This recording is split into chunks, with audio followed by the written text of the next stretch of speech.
In this video, I'm going to show you how you can graph your jobs with users and the amount of time spent on them. So everybody likes a picture. It's easier to visualize how you're doing. And so here we have our jobs, and I will give a link to my other video on this one. And so, for example, if we go to job number 222, then you can see that Joe spent some time here and Barb spent a couple times here. But you need to keep track of what the total hours are. And so let's go to our dashboard. So the dashboard we have, it's graphing that on 222 we've spent a little bit of time, and on this 4566 we've spent quite a bit of time. And so you can see it right where you're going. Now, it can update all the time. So, for example, I have Rob here who started a job a while ago, and so let me put in Rob and the job number again so we can finish this one. So I'm going to put in Rob, and I'm going to put in 8181, and I'm going to press enter.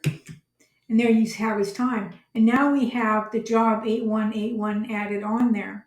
So now let's go to our dashboard. Now if we hit this again, we will get it updated to including the most current job. And there we have 8181 is in there.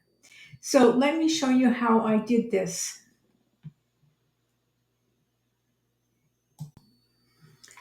So my code is called createdash, and then I have defined nrow and lastrow. Worksheet as worksheet, string name as string, sheet name as a string, total time as a date. You have to record time as a date. And so what I'm doing first of all is I'm clearing the contents for the dashboard so that I don't overwrite what I've done before.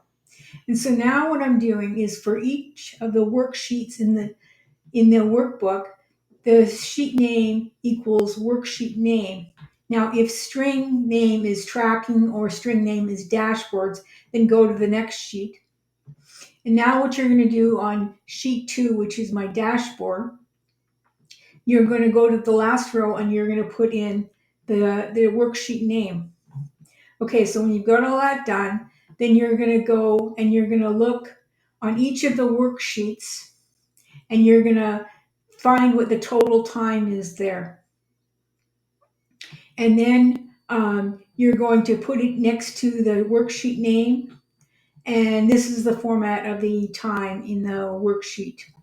Now, it's taking the end row, bringing the end row and calling chart with values.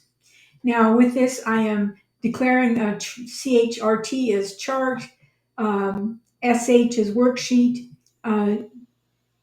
change range as range.